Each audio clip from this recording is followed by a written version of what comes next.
Assalamualaikum warahmatullahi wabarakatuh dari kawasan Mes Kaukup 91,8 MCV FM dan semangat pagi sobat MCV. Oke, luar biasa gitu ya, di hari Jumat ini kita bertemu kembali di program acara CBU atau Curhat bersama Ustadz. Dan sore hari ini Ju juga tidak sendiri karena telah ditemani oleh Ustadz yang luar biasa gitu ya. Sore hari ini alhamdulillah kita ditemani oleh Ustadz Ahmad Ubaidillah dan juga ada Ustadz Nana Suryana dari Yayasan Insan Mulia Pamasmi. Dan kalau gitu kita akan langsung sapa narasumber kita sobat MCB di sore hari ini. Halo, assalamualaikum, selamat sore Ustadz. Waalaikumsalam warahmatullahi wabarakatuh. Gimana kabarnya Ustadz Ahmad Ubaidillah dan juga Ustadz Nana Suryana di sore hari ini? Alhamdulillah sehat. Alhamdulillah sehat ya Ustadz ya. Gimana Mas Ringki? Alhamdulillah sehat juga Ustadz. Jadi sebelumnya saya ucapkan terima kasih banyak gitu ya untuk Ustadz Nana Suryana dan juga Ustadz Ahmad Ubaidillah atas waktunya di sore hari ini, yang tentunya selama 1 jam ke depan akan menemani kita bersama gitu ya di program acara CBU atau Curhat bersama Ustadz. Dan tema pembahasan kita sore hari ini juga cukup menarik gitu ya, karena memang kayaknya saat ini lagi tren banget gitu Ustadz ya, masalah yang satu ini yaitu terkait tentang dampak buruk pinjol atau pinjaman online gitu ya Ustadz ya. Nah, tapi kayaknya sebelum kita masuk ke tema pembahasan kita di sore hari ini, mungkin alangkah lebih baiknya jika memang harus dibuka dulu dengan doa-doa dulu gitu Ustadz ya. Nah, jadi sore hari ini silakan mungkin ada Ustadz Nana Suryana yang bisa bantu untuk pimpin doanya. Silakan Ustadz. Alhamdulillahirrabbilalamin Wabihi nasta'in ala umur dunia wa din. Wassalatu wassalamu ala Sayyidina Muhammadin wa ala alihi wa sahbihi ajma'in. Ya Allah, di sore hari ini kami memohon kepadamu hidayahmu, petunjukmu yang senantiasa bisa menunjukkan kami kepada jalan yang lebih lurus, yaitu agama Islam. Ya Allah, ya Rabbal Alamin, di hari Jumat ini yang kau tidak akan menolak doa kami, maka kabulkanlah semua permintaan kami, ampunan kami, dan segala hajat-hajat kami. Innaka sami'un qaribun mujibu da'wat wa yaqadiyal hajat. Rabbana atina fid dunya hasanah wa fil akhirati hasanah wa qina adzabannar. Amin ya rabbal alamin. Oke, jadi kalau gitu kita kembali lagi gitu ya ke tema pembahasan kita terkait tentang dampak buruk pinjaman online gitu Ustadz ya. Nah ini kan seperti yang kita tahu ya Ustadz ya, ini memang menjadi tren pada saat ini Ustadz ya. Dan banyak sekali yang bisa dibilang mungkin terkena gitu Ustadz ya, yang namanya pinjaman online ini sendiri, atau mengalami masalah di dalam hal ini sendiri. Nah, jadi untuk pembahasan kita di sore hari ini, mungkin hal pertama yang kita bahas ini ngomongin soal pinjol ini apanya dulu nih Ustadz?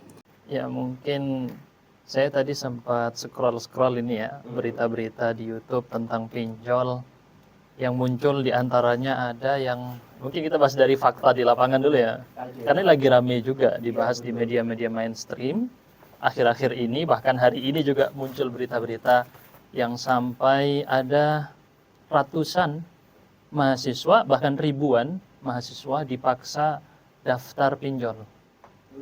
Nah, ini lagi rame ya, entah benar tidaknya atau seperti apa lebih rincinya, tapi kenyataannya telah terdaftar sebagian dari mereka itu secara keharusan katanya. Bahkan juga ada catatan yang baru-baru kemarin ini juga Pak, mungkin terkenal ya kemarin Mas Riki ya, pembunuhan yang terjadi oleh mahasiswa kepada juniornya karena dia terlilit pinjol. Ini baru kejadian nih beberapa hari yang lalu atau waktu yang lalu. Atau sebelumnya juga ada karyawan sebuah tempat yang dia itu sampai bunuh diri karena terlilit pinjol. Makanya tidak heran juga sampai saya lihat di scroll berita tentang ini, ada yang dia itu hutang awalnya 3 juta. Tahu-tahu bengkaknya dia harus bayar 206 juta. Kan jauh banget ya. Sampai separah itu. Ini berita-berita yang kita temukan di YouTube, teman-teman bisa cek juga ya. Diketik aja pinjol gitu di YouTube, nanti keluar tuh berita-berita yang cukup banyak. Ada yang orang dia tercatat hutang ke 40 tempat pinjol, 40. Orang yang sama, iya. Nah ini memang pinjol sekarang atau pay later sedang dibuat menjadi gaya hidup, bukan lagi kebutuhan. Kan kalau orang pinjam kan lagi butuh ya. Sekarang kondisinya bukan, tapi dijadikan gaya hidup. Ini sudah kita dapati setiap kali kita beli online ya. Mungkin Mas Riki kalau beli online kan dikasih itu promo-promo yang paling besar adalah kalau kita bayar yang pay later ya, cicilan. Misal karena mungkin biasanya gengsi paling besarnya ya, masalah-masalah pay later ini. Misal dia mau reunian ya Mas ya. Reunian SMP, SMA gitu reunian. Biar dia kelihatan wah gitu. Wah, outfit yang mahal. HP-nya kalau bisa iPhone yang 20 juta harganya ya kan. Rata-rata 20 juta kalau yang baru. Nah, harga 20 juta itu kalau beli langsung ya sulit ya. Akhirnya dia itulah tadi pay later, karena di pay later tulisannya 20 juta, kalau dicicil 2 tahun dia per bulan cuma bayar sekian dan kelihatan murah karena dia anggap oh iya gajiku sebulan misalnya 5 juta misalnya ya. Ah ini cicil sebulan cuma 1 juta, murah lah kata dia gitu. Tapi dia nggak ngelihat ke depannya itu selama 2 tahun ke depan dia bisa nggak itu bayar si HP-nya tadi. Dia nggak ngelihat banyak hal yang seharusnya dia lihat, tapi ternyata dia tergoda dengan gaya hidupnya tadi itu. Ini yang kita lihat menjadi masalah, rata-rata pinjol-pinjol ini bukan karena kebutuhan ya, atau bahkan yang rame juga gali lubang tutup lubang ini, yang banyak ya. Jadi dia ya terus ditagih, dia pinjam ke tempat lain buat nutupin yang di sana. Makanya tadi yang 40 tercatat 40 tempat pinjol tuh saya yakin ya pasti hal tersebut. Atau yang ini Mas Riki, yang sering juga masalah judi online menjadi pemicu pinjol tadi. Karena dia main judi online, awalnya cuma 1 juta, ternyata ada dipancing gengsi dan emosinya dia, kok kalah. Dia lihat temennya menang nih, temennya menang 10 juta. Dia nggak terima, aku mau coba lagi. Terus akhirnya, tenanglah, bulan depan saya dapat gaji segini. Deposit. Ini saat ini juga memang menjadi masalah tersendiri ya Ustadz ya, terkait tentang judi online itu juga. Dan ngomongin soal judi online ini juga ya memang nggak bisa dipungkiri ya Ustadz ya, pada saat ini memang sedang terjadi dan marak sekali, banyak sekali juga pelakunya itu sendiri ya Ustadz. Dan kali ini mungkin ada tambahan lagi nggak Ustadz terkait tentang hal tersebut dari Ustadz Nana Suryana? Ya, terkait judi online atau pinjol ini, saya teringat sebuah hadis dari Nabi Shallallahu Alaihi Wasallam. Ya, dimana yang kita tahu judi ataupun pinjol itu kan hal-hal yang buruk ya, hal-hal yang dipandang oleh Islam buruk, dipandang oleh akal manusia juga buruk. Nah, Nabi Shallallahu Alaihi Wasallam bersabda dalam hadisnya, Inna sayyi'ah taqulu ukhti ukhti, yang artinya sesungguhnya keburukan itu akan memanggil saudara-saudaranya. Ya mungkin awalnya tadi yang setelah yang dijelaskan oleh Ustadz Ahmad kan, awalnya dia pinjam sedikit dari pinjol, terus untuk main judi, akhirnya tuh dikasih menang tuh. Terus ini keburukan ini memanggil keburukannya lagi. Saya harus pengen deposit yang banyak, pinjam lagi. Akhirnya sampai dia kecanduan dan seperti itu. Saya jadi teringat dulu ada kawan saya pernah bercerita Mas Rizky, terkait kakak iparnya yang judi online dan pinjol. Ini saya tidak akan sebutkan orangnya ya, karena ini saya ceritakan hanya untuk sebatas ibrah. Nanti bisa teman-teman sahabat MCP ambil pelajarannya. Jadi teman saya ini curhat Pak Mas. Awalnya itu kakak iparnya itu pinjaman online untuk main judi. Kurang mungkin di bawah 1 juta pinjam. Akhirnya dikasih menang tuh sama bandar. Dikasih menang. Sampai akhirnya ketika menang sudah banyak, puluhan juta, belasan juta. Akhirnya dia tertarik kan untuk masang yang lebih banyak lagi. Akhirnya dia pasang sampai akhirnya dia kalah. Kalah dia makin penasaran. Kenapa? Karena harta saya yang tadi saya keluarkan harus bisa istilahnya minimal balik modal. Akhirnya dia gadaikan BPKB motor, pinjam online di beberapa pay later, sana sini, sampai akhirnya pada suatu saat qadarullah hal itu tidak diketahui istrinya. Dan diketahui istrinya pada saat dia menggadaikan sertifikat rumah. Sampai sertifikat rumah. Ini sahabat saya yang cerita. Lalu pada akhirnya dampak yang lain dari hal itu adalah mempengaruhi jiwa dan akal sehatnya. Sampai akhirnya dia jatuh sakit karena kepikiran hutang yang begitu banyak dari pinjaman online dan dia nggak mampu buat membayarnya sampai akhirnya dia meninggal dunia. Makanya hal ini jauh dari abad-abad dulu atau dari zaman Nabi SAW sudah diharamkan hal-hal meminjam yang jatuh kepada riba. Juga judi, mau bentuknya judi offline atau judi online, itu sudah dilarang oleh negara ataupun oleh syariat Islam ya. Allah Subhanahu wa taala berfirman di dalam surat Al-Maidah Innamal khamru wal maisir innamal khamru wal maisir wal ansab wal azlam rijsum min amali syaitan ya. Sesungguhnya khamar, judi, mengundi nasib ya, mengundi nasib dengan hal-hal yang bisa dilakukan. Misalkan pada zaman dahulu tuh pakai botol terus ditaruh beberapa tongkat-tongkat kecil lalu diundi nasib. Itu adalah rijisun, sesuatu yang najis, sesuatu yang buruk. Min amali syaitan fajtanibu, maka kalian jauhlah dari hal-hal itu. Apa ketika kita sudah menjauhinya, maka Allah Subhanahu wa taala di lanjutan ayatnya la'allakum tuflihun, agar kalian beruntung. Ya, pada hakikatnya ketika kita main judi online ya, itu kan yang kita harapkan tuh ada keuntungan ya kan? Iya. Ada keuntungan, mencari keuntungan. Tapi ketika yang dikatakan oleh Allah atau yang diajarkan oleh Islam itu malah kita suruh menjauhinya agar kita beruntung. Oke, jadi memang ini sudah jelas banget ya Ustadz ya, bahwasanya pinjaman online, judi-judi dan lain-lainnya itu merupakan hal yang sangat diharamkan gitu Ustadz ya, oleh Islam itu sendiri. Dan ini juga memang menarik juga gitu Ustadz ya, karena pada dasarnya juga untuk saat ini sampai saat ini gitu Ustadz ya, udah banyak sekali gitu ya korban-korban yang sudah berjatuhan gitu ya akibat dari judi online itu sendiri. Dari mungkin barang-barang yang di rumah sudah mulai berkurang gitu kan ya Ustadz, bahkan sampai menjual rumah, motor gitu kan, parabotan itu dijual, akhirnya bahkan sampai akhirnya sertifikat rumah juga dijual gitu kan ya. Dan ini hanya salah satu contoh gitu Ustadz ya. Kita juga nggak tahu di luar sana apakah masih banyak yang lebih parah lagi gitu kan, dan banyak yang lebih menyedihkan lagi gitu kan ya.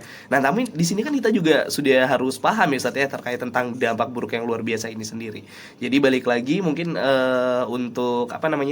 untuk yang saat ini juga sedang berkecimpung dalam dunia tersebut gitu Sat ya. Ya semoga juga bisa segera lepas ya Sat ya dari judi online dan juga pinjaman online itu sendiri. Nah, kemudian kali ini terkait tentang hal tadi nih yang sudah kita bahas gitu Sat ya. Sore hari ini. Jadi kembali kita sapa kembali Ustadz Ahmad Ubaidillah dan juga Ustadz Nana Suryana. Selamat sore Ustadz. Sore ya Sat ya, luar biasa Ustadz. Jadi sore hari ini kita bahas terkait tentang dampak buruk pinjaman online. Jadi tadi udah dibahas ya Ustadz ya, terkait tentang fakta di lapangannya dan juga banyak banget gitu ya fakta-fakta yang disampaikan. Nah, jadi terkait tentang fakta-fakta tersebut Ustadz, apakah ada tambahannya lagi Ustadz atau sekiranya kita akan lanjut lagi Ustadz? Iya, jadi fakta ini pertama yang harus kita ketahui, gaya pinjaman online ini udah hal yang udah ada dari zaman dulu gitu. Jadi pinjol udah ada di zaman Rasul, tapi bukan pinjolnya kan, nggak ada online di zaman itu ya. Tapi gaya pinjaman seperti ini pertama kali dulu dibawa oleh orang-orang Yahudi ke Jazirah Arab. Jadi yang membuat atau menghidupkan budaya riba, yakni dalam istilah fikih, istilah bahasa Arab dikenal dengan riba. Riba itu artinya tambahan atau menambah. Kalau secara syariat Islam, dia adalah tambahan yang muncul dalam sebuah transaksi. Baik transaksi tadi jual beli misalnya, ataupun pinjam meminjam, tergantung komoditas yang sedang ditransaksikan. Ada komoditas khusus yang dikenal di hadis Rasul SAW. Salah satunya bentuk riba adalah tambahan di dalam hutang piutang tadi. Jadi kita misalnya pinjamkan ke orang 100.000, nanti dia harus kembalikan 150. Ini sudah 50 ribunya tadi disebut dengan riba. Okay. Nah, ini sudah ada di zaman Rasul SAW di masa orang-orang Arab jahiliyah. Tapi bukan mereka yang buat. Jadi orang-orang Yahudi yang datang ke Arab, mereka mengenalkan, akhirnya ini jadi marak dipakai. Oke. Sampai-sampai jadi mereka punya kebiasaan banyak bentuk-bentuk riba mereka. Di antaranya adalah misalnya ketika sudah jatuh tempo. Iya. Nah, ketika jatuh tempo ini disebut di tafsir Ibnu Katsir ya. Ketika jatuh tempo, maka orang tadi akan dikasih dua pilihan si penghutangnya. Kamu pilih bayar tunai sekarang, lunasin. Kalau nggak bisa lunasin, kamu harus bayar lebih sebagai dendanya. Iya. Nah, di permainan denda sudah dipakai untuk menunda untuk kompensasi penundaan hutang. Iya, iya. Ini sudah ada di masa dulu, yang sekarang ya gaya bahasanya baru. Iya. Semakin dengan berkembangnya zaman ya Ustaz ya. Iya. Semakin dikembangkan juga ya Semakin- namanya semakin riba itu canggih. ya Ustaz ya. Iya. Emang Ini Luar riba. biasa juga namanya. Iya, cuman berubah namanya karena otaknya satu, otaknya iblis kan. Kalau otaknya satu, isinya sama aja, cuman bungkusannya beda. Iya, iya, iya. Nah, ini yang perlu diketahui bagi teman-teman sekalian yang mungkin sekarang ada mungkin ya Mas Riki ya, baru tahu kalau tambahan dalam hutang piutang tadi termasuk riba. Dan riba ini sampai dalam Al-Qur'an disebutkan fa illam taf'alu fa'dhanu biharbin minallahi wa rasulih. Kalau kamu tidak mau meninggalkan riba, maka silahkan umumkan perang melawan Allah dan Rasul. Nah, pertanyaannya, apakah kamu bisa menang gitu kan ya Ustaz ya? Iya. Melawan Allah dan para rasulnya gitu kan? Iya. Jadi benar-benar tinggi banget masalah dosa riba ini. Iya, iya. Sampai-sampai disebut seperti menzinai ibunya Ibunya sendiri. sendiri. Dosanya dari riba. Karena dampaknya dia bukan ke 1-2 orang, tapi perekonomian global. Oke. Jadi yang terjadi pertukaran uang, komoditasnya tidak bertambah, uangnya di situ yang naik. Jadi misal gini Mas Riki ya, budaya pinjol ini akan memancing orang untuk konsumtif, tadi kita sebut ya. Orang jadi terpancing, oh mau beli ini, mau beli itu, mau beli ini, mau beli itu, terus kayak gitu ya. Si penghutang terpancing konsumtif. Sedangkan yang memberi hutang terpancing tidak produktif. Jadi dia punya uang, nggak dipakai buat, oh ayo dipakai buat bisnis apa kayak uangnya, enggak. Dia mikir kalau bisnis apa bisa untung, bisa rugi kan ya Mas ya. Tapi kalau riba dia pasti untung terus. Akhirnya kalau semua masyarakat yang kaya tadi melakukan hal itu, maka ekonomi dunia akan turun ke bawah nih, anjlok. Sebab tidak ada komoditas di situ yang terjadi. Apa namanya? Komoditas, perputaran komoditas atau pertambahan. Nggak ada produktif lagi jadi orang-orangnya. Ini mungkin yang perlu ditekankan, bahkan para ulama semuanya sepakat. Semua ulama sepakat, dinukil oleh Al-Imam Ibnul Munzir, salah satunya disebut dalam kitab Al-Mughni ya, bahwa bunga ini, kalau di bahasa kerennya sekarang bunga disebutnya. Iya. Kalau mau dinamain bunga, mau dinamain interest, mau dinamain apapun, kalau dia tambahan dalam hutang piutang, kata Ibnul Munzir, semua ulama yang aku ketahui semuanya menyatakan bahwa itu termasuk riba. Nah, jadi bahkan Rasulullah SAW atau ya dalam sebuah hadis yang tapi hadis ini lemah, cuman para ulama menjadikan hadis ini sebagai kaidah fikih yang dipraktekkan. Apa bunyi kaidahnya ya Mas ya? Kullu qardin jarra fihi naf'an atau kullu qardin jarra naf'an fahuwa riba. Segala macam bentuk hutang piutang yang menyeret atau membawa manfaat, maka itu adalah riba. Jadi misalnya, oke, kamu boleh saya kasih utang gini, tapi nanti ada konsekuensi manfaat yang diperoleh oleh yang memberi hutang, maka itu sudah dalam kategori transaksi riba. Ini cukup berbahaya, dan ini saya bilang tadi semua ulama tidak ada satupun yang menyelisih hal ini, semua sepakat bahwa ini masuk kategori riba. Makanya tadi kalau boleh teman-teman bisa cek di fatwa-fatwa MUI, mungkin yang masih ragu ya, karena kadang itu Mas, kadang orang melakukan ini dia nggak yakin kalau ini haram gitu, mungkin dia bilang, oh mungkin ada ulama yang bolehkan gitu ya. Iya. Cari-cari itu, ini malah ada satu dia. Sehingga ketika dia melakukan kesalahan, Ada yang membenarkan. ada yang membenarkan. Lalu kenyataannya itu adalah di fatwa MUI, bisa dilihat teman-teman, MUI nomor 1 tahun 2004, fatwa MUI nomor tahun 2021 itu menegaskan bahwa pembungaan uang ya ini sudah terjadi zaman Rasul yang disebut dengan riba nasi'ah. Dan semua bentuk pinjam meminjam yang itu sifatnya riba atau mengandung riba itu dikategorikan haram walaupun sama-sama saling rela. Jadi yang memberi hutang rela. Iya. Nah ini kadang, iya Ustaz, ini kadang yang seperti ini Ustaz menjadi ibaratnya apa ya, tameng mereka gitu Ustaz. Jadi mereka bilang ya saya sudah ikhlas dan dia juga sudah ikhlas gitu kan ya. Berarti di sini tidak ada permasalahan gitu kan. Nah tapi tetap saja di situ ada bunganya ya Ustaz ya, dan itu Iya. tetap yang namanya riba ya Ustaz ya. Jadi tetap nggak bisa ya Ustaz ya, meskipun sudah sama-sama ikhlas ya Ustaz ya. Iya, walaupun sama-sama ikhlas. Hmm. Misalnya ada orang melakukan zina, tanya yang cowok sama ceweknya sama-sama ikhlas, Iya. ya tetap aja dosa kan? Nggak bisa. Iya. Sama-sama Benar, rela benar, terus benar, benar. tiba-tiba jadi halal kan? Jadi dari tema pembahasan kita yang tadi segmen 1, 2 dan juga 3 yang sudah kita bahas gitu Ustaz, ada tambahan lagi Ustaz atau sekiranya memang sudah cukup terkait tentang tema pembahasan kita? Mungkin Ustaz Nana bisa bantu dijawab. Mungkin sekarang ada sedikit tambahan ya untuk para pendengar MCP. Nah, kalau tadi kan kita sudah menjelaskan tentang dalil-dalil nakli ataupun kasus-kasus yang ada di masyarakat ya, tentang itu pengaruh ataupun akibat dari judi online ataupun dari pinjaman online. Nah, sekarang di sesi terakhir ini sekaligus penutup, kita akan membawakan beberapa dalil-dalil dari Al-Quran ataupun hadis mengenai larangan tentang pinjam yang ada dalam bentuk riba ataupun judi ya. Di mana hadis pertama adalah dari sahabat mulia Jabir bin Abdullah radhiyallahu anhu. Nabi SAW bersabda yang artinya, Nabi SAW melaknat pemakan riba, orang yang memberi riba, juru tulisnya, saksi-saksinya, dan Nabi SAW berkata mereka sama ya. Perannya sama saja, mereka telah melakukan riba, baik yang memberi pinjaman, yang meminjam, yang menulis ataupun yang menjadi saksi. Ini dalil pertama akan keharaman transaksi yang ada di dalam riba.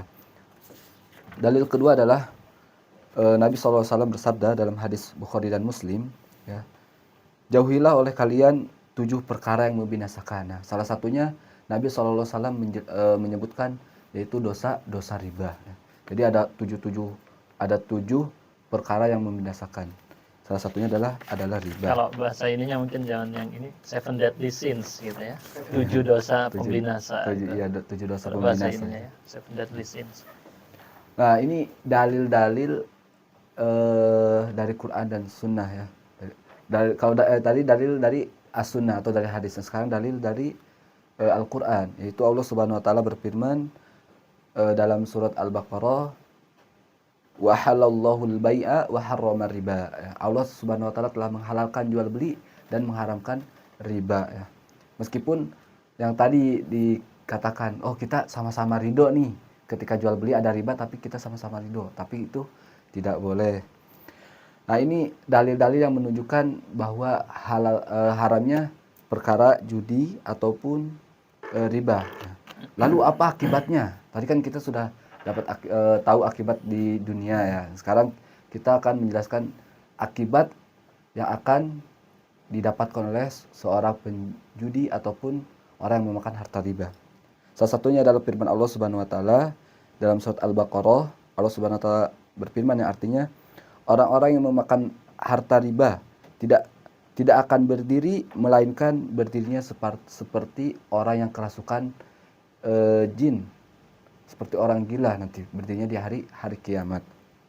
Lalu sabda Nabi SAW juga, nanti orang yang memakan riba itu akan berenang di sungai yang penuh dengan darah dan mulutnya disumpal dengan batu. Ini kan sungguh sangat mengerikan gitu kan, akibat dari dosa riba meskipun sekecil apapun itu.